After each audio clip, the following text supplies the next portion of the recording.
প্রথম সমাজতান্ত্রিক বিপ্লবের নেতা ভ্লাদিমির ইলিয়াস লেনিনের 156তম জন্মদিবস পালন করা হলো রাজ্যেও।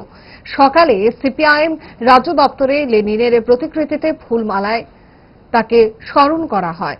বিকেলে সিপিআইএম ক্যালেন্ডার কর্মসূচির অঙ্গ হিসেবে আলোচনা সভা আগরতলা টাউন হলে আয়োজিত হয় এবং এই সভায় উপস্থিত ছিলেন রাজ্য সিপিআইএম সম্পাদক পলিট ব্যুরোর সদস্য জিতেন্দ্র চৌধুরী, বাম নেতা মানিক সরকার সহ অন্যান্যরা।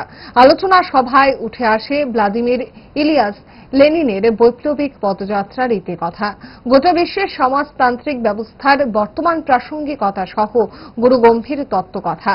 লেনিনের দেখানো পথে সমাজতান্ত্রিক বিপ্লবের পথে কিভাবে এগোনো সম্ভব তার মার্গদর্শন দেখানো হয় সভায় আলোচনায় অংশ নেন মানিক সরকার সহ জিতেন্দ্র চৌধুরী।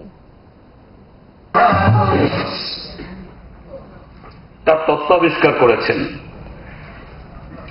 সেই তত্ত্ব তো যে কেউ বা যে কোনো ব্যবস্থাতেই সে তত্ত্ব প্রয়োগ হতে পারে না বা প্রয়োগ করতে পারবে না।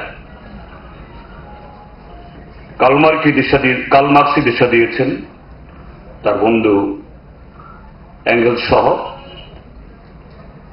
যে শ্রমিক শ্রেণীর নেতৃত্বে এরকম একটা ব্যবস্থা পরিচালনার সুযোগ তৈরি হলে পরে সেখানেই এই তত্ত্ব এটা প্রয়োগ করা সম্ভব। কিন্তু কে করবে? একটু আগেই কমরেড রতন এখানে বলেছেন সেই পেরি কমিউনের কথা। 70-71 দিন টিকতে পেরেছিল, অনিবার্য কারণেই তার পতন ঘটেছে।